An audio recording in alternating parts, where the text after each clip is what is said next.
Salve pessoal, Douglas Mello aqui, canal Protocolo Jiu-Jitsu, estamos voltando à tona aqui mesmo, né?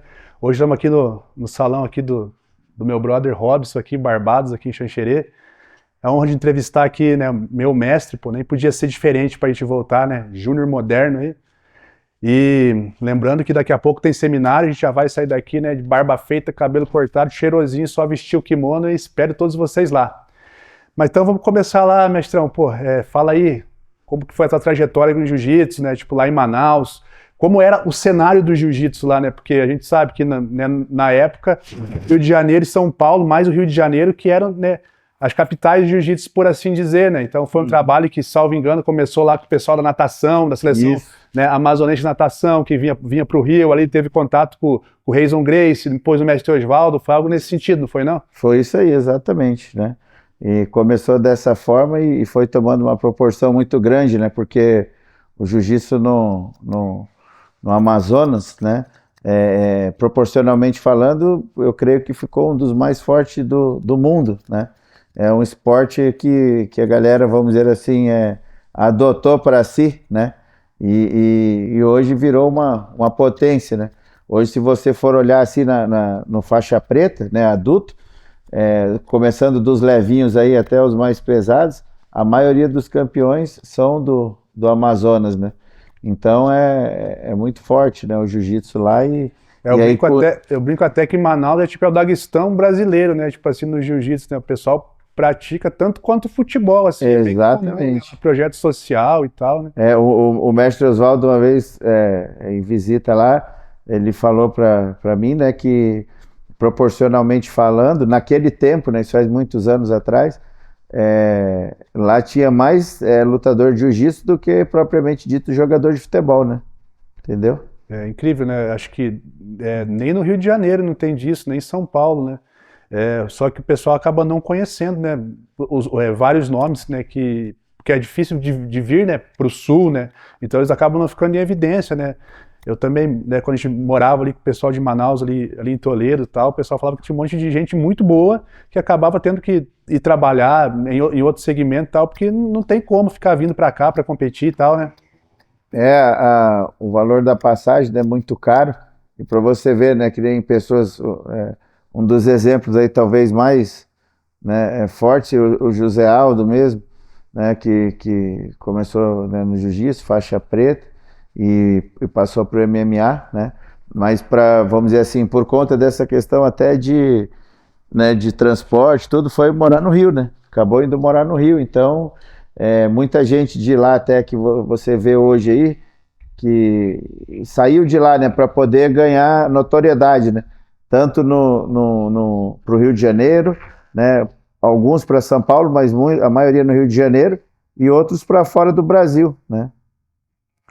Justo. E a tua trajetória, como começou? Digo, aquele primeiro contato, né, com o jiu-jitsu aí, pro pessoal saber. Eu comecei, né, em 1987, né, numa academia chamada Barraco Jiu-Jitsu, né, do mestre Paulo Ameba. Hoje ele é um pastor, o Paulo César Barros, né, e o meu primo Marcelo, que me levou para treinar lá, né.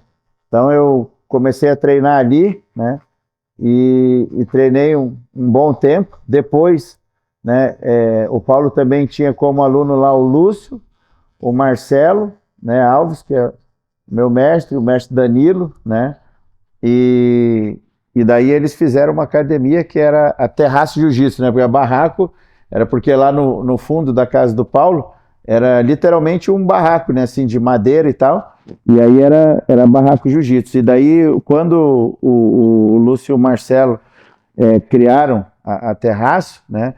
Aí o Adriano também, né? O irmão do mestre Marcelo, né? Que estava envolvido, eles fizeram no terraço da casa do seu Isaías, o pai do Marcelo, né? E era lá atrás, no terraço, aí por isso ficou Terraço Jiu-Jitsu, né?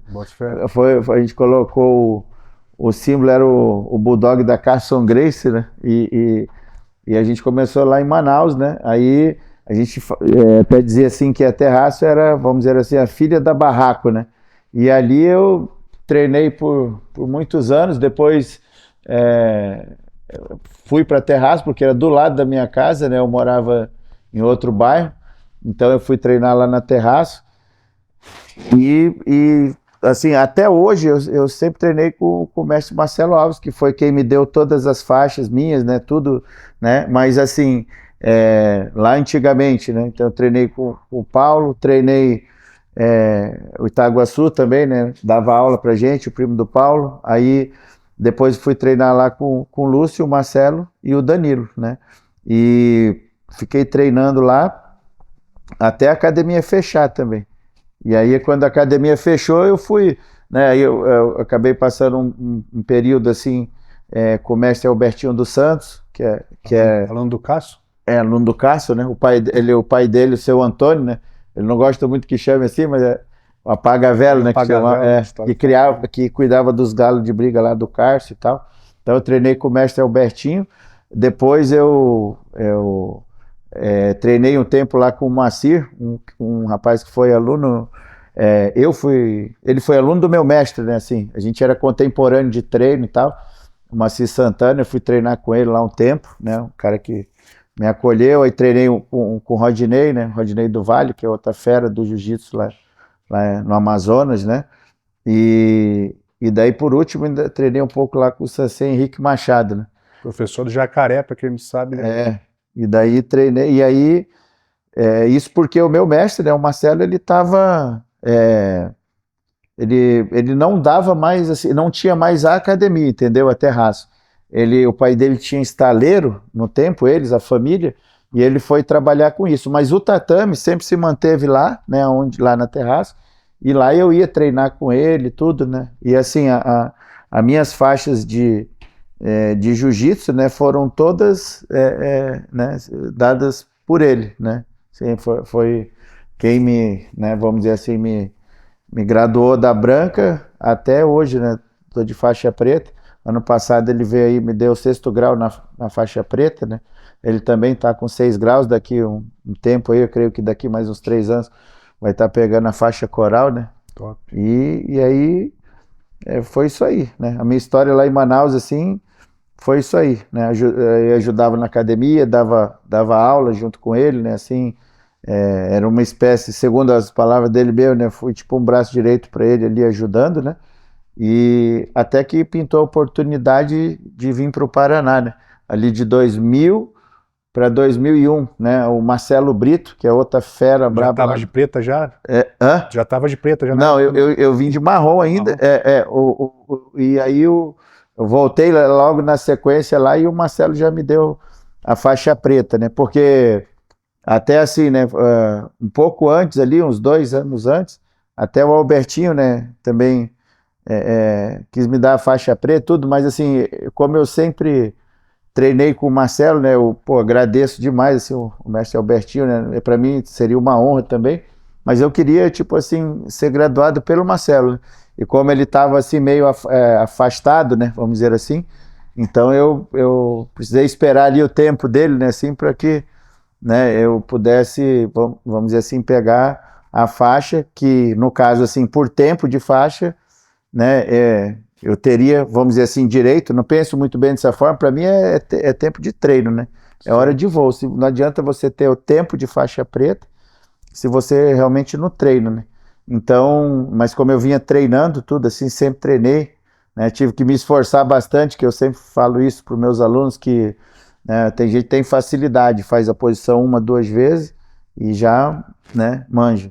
E eu não, o cara que fazia 2 para aprender, eu tinha que fazer 50 se eu quisesse fazer a mesma coisa, né? Então, aí até na faixa branca mesmo, passei muitos anos na faixa azul, né? Que lá em Manaus, quando eu comecei a treinar, os nossos professores ainda eram faixa azul, faixa branca, né? Quando eu comecei a treinar, né? Início da cena mesmo lá. Eram poucos, né? Tinha o mestre Humberto, né? Que já era faixa preta, o mestre Nonato. Falo para você assim que faixa preta ali eu me recordo de bem poucos, né? E até os irmãos Monteiro lá, que é uma academia de muito sucesso lá em Manaus, que fez muito campeão, tudo, mas ainda não era, eles não eram faixa preta ainda, né? E então, naquele tempo era mais difícil, né? Eu mesmo, Se eu te falasse, eu não me lembro de cabeça, mas na branca, não duvido nada de ter ficado 4 anos, 5 anos, sei lá, né? Foi de branca, depois azul. Aí, Mas só interromper, era mais comum porque o jiu-jitsu não era tão comercial na época, né? Tá. Hoje o jiu-jitsu acabou vendo comercial, né?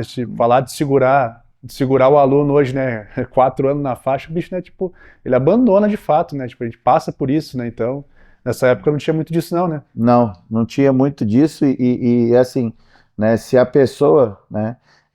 Vamos dizer assim, quisesse, né? Fosse por esse lado e abandonar, né? Você tinha que realmente, assim, treinar jiu-jitsu, né?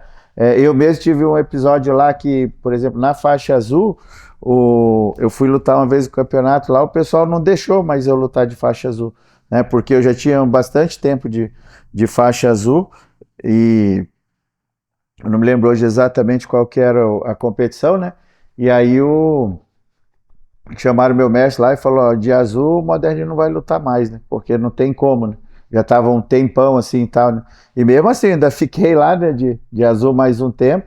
Depois o mestre, né, acabou me graduando. Então vamos dizer assim, não era assim igual hoje, né? Não vou dizer que esteja certo, nem que esteja errado, né? Mas, por exemplo, o cara aí que era, vamos dizer assim, supletivo, né? Que pegava a faixa ali né, assim, hoje, a gente vê hoje, né, eu vejo isso aí, tem cara que fala, 2 anos eu tenho que trocar de faixa, né, eu não penso assim, né, eu entendo que o cara tem que ter jiu-jitsu para poder trocar de faixa, né, e eu sempre digo para vocês, meus alunos, que o jiu-jitsu, se não for treinado, não vai com a gente para luta. Não pode ser AD não, né? Tem que tem que treinar. Tem que ter constância, né? É. E mestre, e aí, tipo, qual foi o estalo, assim, de vir aqui pro Sul, né? Primeiro Curitiba, já veio com o intuito de viver do jiu-jitsu mesmo, assim, tipo, o que te levou a vir para cá, no caso? Eu vim com o intuito de viver do jiu-jitsu, né? Que era uma coisa assim que eu sempre queria. E eu fui convidado pelo Marcelo Brito, né? Então o Marcelinho veio antes de mim, estava em Curitiba, e aí ele dava aula para um tenente do Exército, que é o Maximiliano Della Costa, que está lá em Toledo hoje, né? E ele dava aula pro Maximiliano, e o Maximiliano né? Hoje está lá de novo, de Toledo, Paraná, né? E ele queria montar uma academia lá em Toledo, né? E aí o que aconteceu? Ele precisava de um professor para dar aula, e como ele treinava com o Marcelo Brito lá em Curitiba, né, que ele era tenente lá do 20, né, do batalhão, aí ele falou para o Marcelo, né, não tem como você arrumar alguém para trazer e tal. E aí o Marcelo me ligou, né, na verdade ele até me ligou para ver se eu arrumava alguém, e eu não consegui ninguém e tal. Eu falei para ele, cara, eu vou, né. Ele falou, cara, mas você é louco, né? Porque eu trabalhava lá também numa empresa, fora o jiu-jitsu e tal, eu tinha uma academia, né? E aí ele falou, mas beleza, você quer vir, né? Eu falei, não, eu vou, tô indo, né? E aí me desfiz das coisinhas que eu tinha lá e, como diz o cara, meti o pé, né? Vim embora, eu desci em Curitiba ali, né, no avião, eles foram me buscar no aeroporto ali, quando foi à noite já fui direto para Toledo, né? Me levaram para Toledo. Isso era numa sexta-feira, no sábado inaugurou a academia lá, e de lá, né, vamos dizer assim, hoje, né, virou o que virou, né, lá naquela região lá, né, do norte do Paraná e tudo, né, então assim, me tornei um dos pioneiros. Na cidade de Toledo, né, o Umuarama, dentre outras ali, cidades menores até, daí eu fui ali o pioneiro do jiu-jitsu, né, então eu pensava assim, né, eu observava como aconteceu lá em Manaus, que de certa feita, né, eu posso dizer assim que peguei ali talvez a primeira geração, primeira ou segunda geração de pessoas do jiu-jitsu lá mesmo, né, como o mestre Humberto, o Nonato, né, o Paulo mesmo, né, várias pessoas assim que eu vi ali em Manaus começar, eu participava, às vezes eu ia ajudar meu mestre, né, então eu ia nas reuniões, né, da Federação Amazonense, lá tudo, né, então foi a vez de eu tentar, né, de eu fazer, né, o que eu tinha aprendido lá, né, vendo, e aí foi o que o que aconteceu, né? Lá no Paraná, hoje aqui em Santa Catarina, né? Através de você, né? Aí foi expandindo, né? Hoje a gente, né? Vamos falar assim, vou falar dessa forma, né?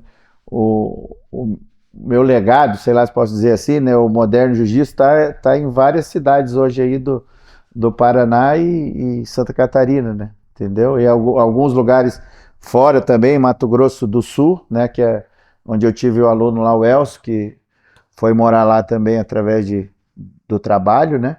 E também a gente deixou, né, alunos lá, né, como Bordão, o Christian, dentre outros lá, entendeu? Acaba virando meio que uma árvore genealógica de fato, os ramos vão espalhando, né? É, Isso que é interessante, né? é. E nunca pensou em desistir, pô, né? Até eu sei a resposta, mas, né, tipo, nunca pensou em desistir, assim, parar com o jiu-jitsu, né? Porque eu acho que, né, que nem eu também, que abri mão de várias coisas na minha vida para tentar sobreviver, que no Brasil é complicado, né? Você vê de luta no geral, né? E nunca bateu essa bad de pensar em desistir e tal. Na verdade, assim, né, do jiu-jitsu em si, do jiu-jitsu, nunca, né? Mas, assim, de viver do jiu-jitsu, sim, né? Porque o que eu pensava, né? Vamos dizer assim, eu fui dar aula lá no interior do Paraná, então eu começava a formar uma equipe, né? E aí os meus alunos começavam, por exemplo, eu vou estudar em Maringá, vou estudar em Curitiba, E eu ia perdendo, né, assim, aquela galera que eu tinha formado, assim, né, os mais graduados, então isso me deixou um pouco triste, né, e tanto que nesse tempo eu tinha visto para dar aula fora do Brasil, né, com a ajuda de amigos, aí eu já tinha até 2 lugares, para que um era Londres, outro era Portugal, né, assim que eu tava de repente, valeu, tá pretendendo ir, né, para lá para poder dar aula. E aí foi quando há 15 anos atrás, né, eu entrei numa empresa que chama Bônus Cred, é uma financeira, inclusive. Faz o merchan aí, pô. Né, tem aqui, Jabazão. tem aqui em Santa Catarina, né, Mato Grosso do Sul, que é os lugares aonde eu, né, vamos dizer assim, também entrei com jiu-jitsu.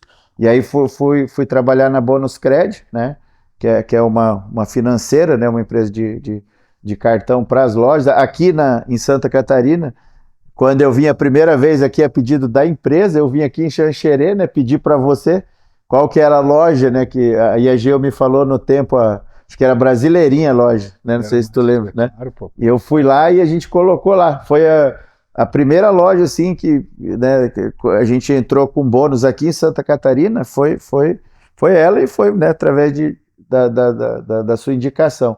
Então, assim, aí entrei no Bônus Cred e isso me proporcionou, né, assim, vamos dizer assim, uma rentabilidade a qual eu não precisei me afastar aqui do Brasil, né, não precisei sair do Brasil e tal, e hoje é a minha principal atividade, né, financeira é a Bônus Cred, né, mas assim, que nem eu falei para você, né, eu pensei em desistir de viver do jiu-jitsu, porém, né, nunca pensei em desistir do jiu-jitsu em si, né, porque eu tenho vocês, né, que são meu legado, você mesmo, né, que você sabe disso, a gente sempre conversa, é tipo um filho para mim, morou na minha academia, treina comigo desde a faixa branca até hoje, né, então assim, valeu a pena, né, e eu falo assim que Deus, né, me abençoou, me dando aí o Bônus Cred, né, que é uma benção tremenda na minha vida, e com isso eu pude até, inclusive,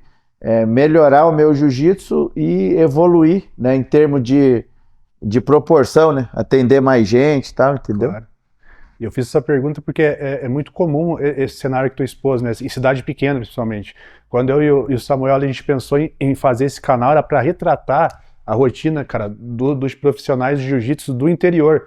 Porque, pô, Rio, São Paulo, tem um monte de canal, é glamour, é fácil, é campeonato da semana, você, né, tá no evento, você tromba um figurão, tromba uma estrela. Aqui não, cara, aqui é tudo mais difícil, né? Aí você forma uma turma, cara, quando tá ali com os casca grossa, o cara vai estudar, o cara casa, o cara... É outra cultura também, né? Então, é algo que também sempre me frustrou muito, acho que frustra todo professor, né, de cidade do interior, cara, tipo, onde não tá arraigada a cultura, né, da luta no geral. E assim, por isso que eu falei, já sabia da resposta, mas é hoje eu também, né, eu não vivo do jiu-jitsu, eu vivo com o jiu-jitsu. Eu acho que é muito mais confortável, né, você continuar no lifestyle e tal, sem depender financeiramente disso, acaba dando um conforto, né?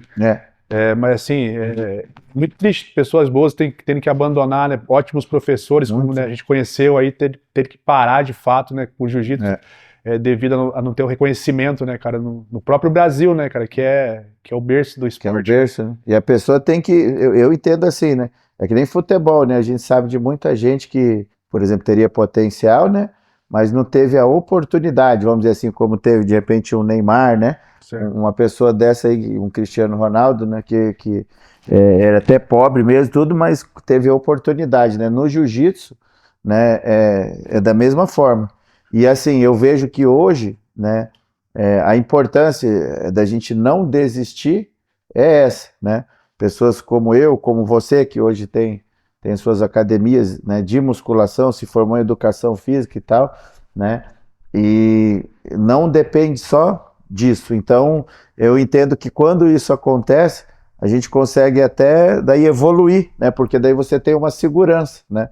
Se você não tiver essa segurança, você saber que você não tem ali como, né, vamos dizer assim, sustentar sua família, que nem hoje você é casado, 2 filhos, né? Eu tô casado há 20 anos, tenho um filho de 19, então assim, né, a gente precisa colocar eles em primeiro lugar, né? A Bíblia mesmo fala que, né, em primeiro lugar é Deus, depois é a família, né? E depois é o trabalho. Então, assim, infelizmente, né, no meu caso, sim, eu posso dizer que não foi como eu queria, né? Eu queria viver até hoje só do jiu-jitsu e tal. Admiro muito quem faz isso, né? Quem conseguiu, por exemplo, né? E sei que não é fácil, né? Eu posso dizer para você que é até às vezes uma questão de sorte mesmo, entendeu? Tem que ter estrela, né? Não pode ser bom, né? Tem que ter estrela mesmo. Outra coisa, a gente estava até conversando a respeito, né, tipo, do futuro do jiu-jitsu, né? A gente acho que pensa meio que da mesma maneira, né? Eu acho que o no-gi ainda vai acabar, né, abraçando o maior nicho de mercado por ser mais comercial, né? Mais palatável aos olhos, no caso, né? Tipo, é muito mais gostoso de assistir, de repente, para quem não entende, pro leigo, óbvio, né? A gente é old school aí, tipo, se amarra de kimono, nunca vai mudar isso, mas assim, no geral, para quem é de fora, né? Que lembra mais do MMA, né? Por não ter o kimono, né? O que você pensa? Acha que é isso mesmo? Eu creio que seja isso mesmo, e isso que você falou, assim, é o que no meu ponto de vista, é o que mais impacta, né? Que daí lembra mais o MMA, né? Então, ou seja, o jiu-jitsu sem o kimono, ele acaba sendo mais dinâmico, né? E assim, não só o jiu-jitsu, mas aí a gente usa o nome de grappling, né? Então, assim, pode abranger várias lutas, né? Como às vezes, luta livre esportiva, né? Sambo, né? Tem o próprio judô, tem gente que tira o kimono para, né, poder fazer o treino ali sem kimono, né? Competir sem kimono. Então, ele abrange não só o jiu-jitsu, né, como muitas outras lutas, ou seja, acaba tendo um alcance bem maior, né? A gente sabe também que, por exemplo, quem organiza os eventos e tal, vive disso, né? Então ele precisa atingir muita gente, vender pay-per-view e tal, e dessa forma ele alcança muito mais, né? Tem um público muito maior. Então, hoje, né, esse, vamos dizer assim, esse nicho, né, ele acaba gerando mais faturamento, né, e aí pagando melhor os atletas, e como a gente estava conversando em off, né, até aquela questão, né, e o cara não vai, às vezes, lutar um campeonato mundial para ganhar um valor praticamente irrisório, né, se for comparar com o custo de passagem, que é sempre lá fora, um cara daqui para lá, tudo, não paga nem as despesas todas. Ele vai ter que colocar dinheiro ainda, se contar com a preparação e tal. E aí você vê esses eventos aí de grappling, hoje tem evento pagando $1 milhão, né? Então, veja, né? E em macro escala, né? Tipo, a gente está falando isso né, só dos top de linha e tal, mas você acha que é possível a gente observar esses fenômenos assim, tipo, em campeonatos regionais, cidade pequena também, crescendo, né, essa busca, né, pelo no-gi, né? Pelo jiu-jitsu sem kimono e tal? Vejo que sim, porque daí que nem eu te falei, né? como o grappling, né?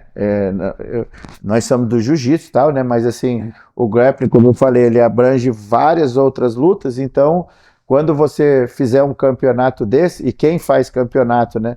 Ele faz né, com o intuito de ser remunerado por isso e tal, então ele vai atingir uma escala bem maior, né? Se ele colocar um campeonato de grappling, por exemplo, aqui em Xanxerê, aí não só o pessoal do jiu-jitsu, mas quem treina luta livre esportiva, que aqui praticamente não tem, mas, né, vamos dizer que até vai vir gente de fora, como tem aqui em Santa Catarina, ali pro lado de Camboriú, sabe? Tem um pessoal da luta livre esportiva, então vai querer vir, né, por conta do campeonato, da dimensão do campeonato, né?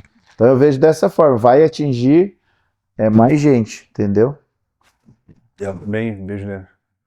Hoje não é para saber a minha opinião, mas eu também vejo dessa maneira, né? Eu acho que é o futuro do jiu-jitsu, né? Ali na academia a gente começou, né, treinar até quando ninguém treinava mesmo na região, treinava muito pouco, a gente tirou um dia só para fazer grappling, né, cara? E a gente vai tentar colocar mais dias nos colégios e também vou implantar o jiu-jitsu sem kimono também.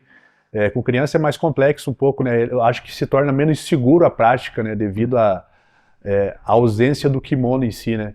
Mas assim, vamos tentar implantar também, que eu vejo isso como, né, como futuro do jiu-jitsu, assim, né? Uma coisa que eu vejo também, assim, que para mim isso é um ensinamento Gracie, né? Porque a gente sabe que quem não aprendeu com Gracie, aprendeu com alguém que aprendeu com Gracie, né? Podem falar o que for, né? Mas né, tem gente que, eu não sei por que isso também, não entendo, é que na verdade, pô, eu sou grato, né, a toda a família Gracie, qualquer membro da família, né, por o jiu-jitsu estar onde está hoje, né? Então uma coisa que né, eu gosto muito de mostrar, por exemplo, é a parte de defesa pessoal, né? Porque às vezes eu vejo assim que tem muitos faixa preta, o cara não sabe sair de uma gravata, não sabe sair de um double Nelson, não sabe nem o que é, né? Não sabe, né, sair de uma torção de braço, nem sabe aplicar, muito menos sair, né? Então, e o jiu-jitsu, ele é defesa pessoal, né? Antes de tudo, né? Antes de tudo, né? Se você for ver no tempo do mestre Hélio Gracie mesmo, né? O próprio, né? O próprio, ele prezava muito isso, né? Então, assim, na minha concepção, né? O jiu-jitsu é isso aí. É que nem na minha escola, eu sempre falei, né? Você sabe disso, é a prova disso, que o cara... não vale mão de vaca para faixa branca. Meu irmão, a regra é no campeonato. Aqui vale tudo. Você está aprendendo jiu-jitsu. Eu não estou te ensinando... Eu estou te ensinando jiu-jitsu. Então, jiu-jitsu tem chave de pé, lógico, que daí, quando eu ensinar... Porque se eu ensino uma chave de braço na branca, por que eu não posso ensinar de pé? Qual que é a diferença? Né? Porque se o cara pegar teu braço esticado de uma vez, tá, ele vai quebrar igual. Se ele pegar teu pé... ou o joelho, é a mesma coisa, é outra articulação, né? Se você dá né, na articulação de punho, você dá na articulação do ombro, do cotovelo, né? Se você vai dar no pé ou vai dar no joelho, eu penso assim. Então eu ensino meus alunos e ensino também como aplicar para não fazer besteira e não quebrar, né? Machucar o colega, né? Mas eu ensino tudo. Aí vai para o campeonato tal, eu falo, ó, esse aqui não vale. Mão de vaca, se der o triângulo não pode puxar a cabeça e tal, beleza? Beleza. Então já vai sabendo, né? Mas eu ensino jiu-jitsu, né? Então eu acho assim também legal que nessa parte do grappling, tudo, a gente precisa entender, né, também sobre a parte da defesa pessoal e aplicar, né? Ensinar. Por quê? Se você for tirando isso com o decorrer do tempo, aí daqui a pouco vai virar outra coisa, né? Não é mais o jiu-jitsu que... Aí quando, por exemplo, um cara que nem eu, que já tenho mais de 50 anos, né? Aí quando, por exemplo, eu morrer, se eu não passar para você, né? Aí vai, vamos dizer assim, entre aspas, vai morrer em mim, né? E é isso que eu entendo, assim, que a gente precisa dar valor também, né? E muita gente, né? Eu vejo muita escola, até lá fora, né? Hoje com aula de defesa pessoal, inclusive para mulher e criança, né? Que nem você falou, né? E distinguir, né, o BJJ lá, né, cara, que é um esporte, jiu-jitsu é muito além de uma competição, né? Exatamente. Então tem que saber aplicar. Eu acho que o grappling vai vir nesse sentido mesmo, né? Desromantizar um pouco a questão da faixa, né? Pô, sem que não tem faixa, então já não tem restrição de golpe, cara. O iniciante ele vai dar chave de calcanhar, né? Vai atacar joelho e assim como o mais avançado, né? Eu sou meio receoso na questão se já tem picareta, né, no jiu-jitsu hoje, né, cara, com o lance de um sistema de graduação comumente aceito no mundo inteiro, né, através da IBJJF. Imagina no grappling, né? Os caras, não, agora tipo cada um vai ser professor de jiu-jitsu, né? Aí vai ser... é uma coisa que está assumindo assim, Douglas, que eu vejo também que está... No meu tempo, lá atrás, era assim, ó. Eu tinha minha academia e o outro professor tinha dele, o outro tinha dele. Os caras podiam querer se matar um entre o outro. Por exemplo, não era como hoje, que nem eu chego em todo lugar, graças a Deus. Eu treino, sou bem recebido, o pessoal, né, né, pelo que aparenta, gosta de mim ali e tal. Só que assim, antigamente, né, não era assim. Mas se aparecesse um picareta desse tal, os outros aí se juntavam, mesmo esse que, vamos dizer assim, teoricamente não se gostava, iam lá e já acabava com isso. Não deixava, né, o negócio perdurar, não deixava ir adiante, né? Lógico que não estou falando de violência, não é isso, né? Estou falando legalmente mesmo. Hoje eu entendo isso, né? Apareceu um cara aqui em Xanxerê, o cara com perdão da palavra, mas é um safado, o cara tá, né? A gente tem que ir lá eu entendo assim que é nosso dever chegar lá e mostrar, né, que não é isso, não é o que ele está dizendo que é, né? Para que as pessoas, porque na terra de cego, né, quem tem olho é rei, então ele vai poder enganar as pessoas leigas, mas ele não pode enganar você, por exemplo, que é um faixa preta de verdade, né? E como eu sempre digo, quem é de verdade sabe quem é de mentira.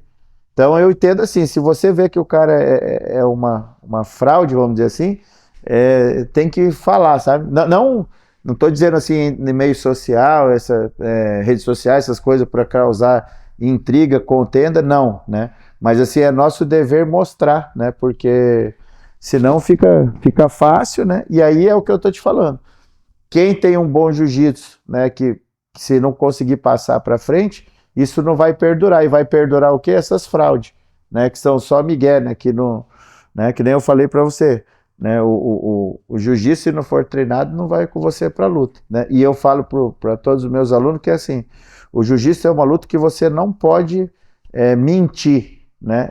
Mas o que eu quero dizer com isso? Falando, até papagaio fala, todo mundo pode mentir. Agora você não pode, por exemplo, se eu amarrar uma faixa preta num cara faixa branca, não vai mudar nada. Então, e tem gente que, né, pensa dessa forma e acha que se botar uma faixa preta na cintura, realmente ele vira um faixa preta, e não é assim, né? Não é bem assim, né? Por isso que fica a dica, né, pessoal? Tipo, pai que vai botar os filhos no jiu-jitsu, ou até você que tá procurando um lugar para treinar, cara, pergunta pro teu professor, bicho, quem foi o professor dele, quem foi o professor do professor dele, bicho. É um lance de pedigree mesmo, entendeu? Quanto tempo ele treinou, como que ele pegou a faixa preta, entendeu? Ele competiu, não competiu? Não que um bom professor tem que necessariamente ser competidor, mas, cara, tem que ser conhecido, entendeu? Ninguém pula de paraquedas no meio, assim, que nem o jiu-jitsu e vira faixa preta do dia pra noite, né? E tem muitos casos, assim, né, de cidades que nunca tiveram professores e o cara apareceu faixa preta. Cara, é fraude, entendeu? Ele pode ter até achado alguém que depois, financeiramente, tenha endossado essa faixa preta, esse diploma dele, que acontece, mas é fraude, meu amigo, entendeu? O cara que não faz aquele confere com os alunos, que não rola com os alunos, entendeu? Que tem que ficar vendo... dando desculpinha quando chega visita na academia, cara, fica esperto nisso, não vai confiar teu filho na mão de qualquer picareta, né, porque Exato. É um esporte de contato, é um esporte, né, traumático em certo ponto, vai machucar ali, né, a vida de uma pessoa, vai mudar a vida de uma pessoa. Não se deixe enganar, né, você pode, entendeu? E tem bastante, cara, pesquisa, vale a pena pesquisar, né, pede aí não se deixe enganar. Pro cidadão, né, de onde que ele veio, né, como que ele começou no jiu-jitsu, e aí... Você vai comprar uma coisa no mercado, né, você...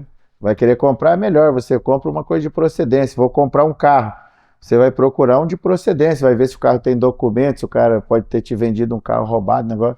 No jiu-jitsu é a mesma coisa. Pode ser diferente, né? Pode ser diferente. Que nem o carro, é tua segurança, né? Primeiramente tua segurança do teu filho, da tua família, né? E assim, né, o professor, ele não deixa de ser, né, literalmente um professor, né? Então, assim, ele vai estar educando, né? E não só o seu filho, você mesmo, às vezes, né, a sua família, que nem eu vejo lá na academia Helder Palma, onde eu hoje treino lá em Maringá, né, eu dou aula no projeto, na igreja, Bola de Neve, né, e tal, e só que lá é uma aula só de adulto por semana e 2 aulas de criança. Ficou mais ou menos assim, eu com adulto e o Cássio com as crianças, por conta do meu trabalho, que é viagem e tal, né, e assim, lá no Helder, por exemplo, foi uma academia que eu participo desde o começo da academia, e é legal ver que treina, por exemplo, pais e filhos, né? Então, tem aqui o Rafael, que veio comigo aqui por seminário, que é lá de Maringá, né? A Elo, filha dele, começou a treinar, levou ele, né? Aí eu tenho o Dilson, que está aqui comigo também, que veio de Maringá, ele começou a treinar, levou a filha dele, a Bárbara. Ele tem o Matheus, que é filho dele também, ele vive do esporte, né, jogador de vôlei profissional, mas assim, gostou bastante do jiu-jitsu e tal, ou seja, o pai, né, trouxe ele, né, então lá no Helder eu acho isso legal, tem muita família, né, e isso é tudo, né, cara, o lugar onde vai, né, no meio corporativo eu aprendi o quê? Se eu tenho uma meta para bater, eu preciso colocar minha família, né, dentro da meta, para que, né, por exemplo, falar para o meu filho, Samuel, se o pai bater a meta, ele pode te ajudar com isso aqui, pagar um curso de inglês para você, um negócio, né? Ó, falar para a esposa, ó, se a gente bater a meta aqui, eu consigo ir, a gente vamos passear, vamos fazer um negócio diferente. Ou seja, bota na meta. E o jiu-jitsu, né, a arte marcial, a própria academia de musculação, você sabe disso, né? É assim, né? Se você vai, né?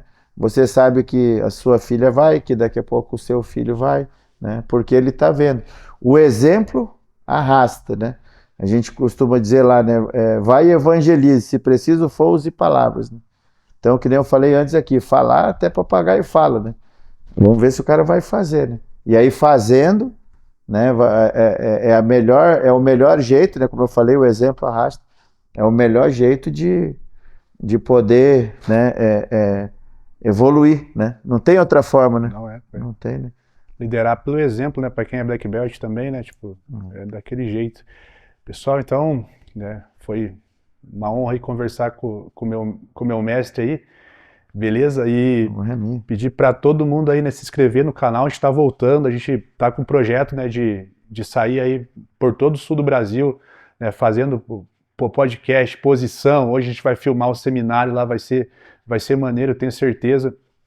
Agradecer ao Robson aí pelo espaço, né, cara, pela receptividade aí.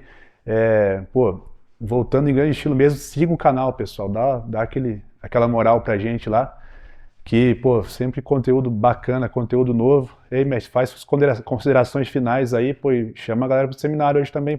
Isso aí, convidar o pessoal, né, olha pra câmera, convidar a galera pro seminário, né, todo mundo que tiver aí na cidade, o pessoal de perto aí, como o Douglas falou, ainda dá tempo de se inscrever, né? Vim aí para a gente trocar experiência, né? E com isso a gente, vamos dizer assim, agregar, né? Nós somos da família Jiu-Jitsu, né? Independente da bandeira, né? Então é sempre bom a gente poder estar fazendo esse intercâmbio, né? Isso é muito interessante, né? E assim, veio, né? Por exemplo, vou falar aqui do nosso peixe, né? Eles vêm aqui na IDL, vem fazer um treino para experimentar, né? Faz uma semana ali experimental para ver se gosta e tal, né? Quem já está treinando, que gostar, sempre convida alguém, né? O mestre Carson Gracie, ele tinha essa prática, né? Vocês gostaram do treino? Gostaram? Então traz alguém, traz um amigo teu, traz uma pessoa, né? Para que isso consiga atingir outros patamares e melhorar o seu próprio treino, né? E na questão do canal, tudo, né? Interessante a gente estar compartilhando, né? Mostrando, né? Que, vamos dizer assim, isso é nossa tribo, né? Então a gente conseguindo mostrar, né? Através das redes sociais, da internet, né? O canal do YouTube, a gente consegue mostrar o nosso estilo de vida para muito mais pessoas. Então, né, não deixa de seguir o canal, de compartilhar, mostrar pro pessoal, né? E quero agradecer também aí, agradecer o Robson, agradecer o Samuel, né? Agradecer o Douglas, né? Por estar me trazendo aqui, né, mais uma vez, né? Para mim é uma honra, né? Hoje vim aí com a Dilce e o Rafão, meus alunos lá de Maringá, né? Para mim é uma honra estar aqui. Sempre que puder, né? Eu quero estar vindo, né? E agradecer, né? Todo mundo aí, que nem eu comentei aqui, né? De quando eu comecei, né? Até hoje aí, né? Agradecer a todo mundo, principalmente o meu mestre Marcelo Alves, né? Que sempre acreditou em mim aí e me apoiou, né? Então, se eu estou aqui hoje, né? Por conta desse apoio que eu tive, né? Desde que eu comecei lá no jiu-jitsu, né? Até hoje. Então, é isso que eu quero fazer para os meus alunos também, né? Poder, como o Douglas falou, né? Através do exemplo, poder ajudá-los, né? E para mim é uma honra, né? Ser pioneiro do jiu-jitsu, né? Em alguns lugares ali do norte do Paraná é uma coisa que eu nunca pensei, né? E eu entendo que isso, vamos dizer assim, a minha responsabilidade hoje, né? É estar mostrando isso para vocês. Então, quem puder, vai lá no seminário, né? Eu brinco que eu estou ficando velhinho aí, quando eu morrer, o que eu aprendi aí com meus mestres e por onde eu passei, não quero levar comigo, quero poder estar ensinando aí para todo mundo. Tá bom? Então é isso aí. Tamo junto. O meu Instagram é Moderno Jiu-Jitsu, né? Moderno_JJ, quem quiser acessar também. Tem o Instagram da academia lá, né? Iron Gym, quem puder acessar também. E da EDL, né? Que é Escola da Luta, né? Que é a nossa escola aqui em Xanxerê. Tamo junto aí, valeu. Nossa. Os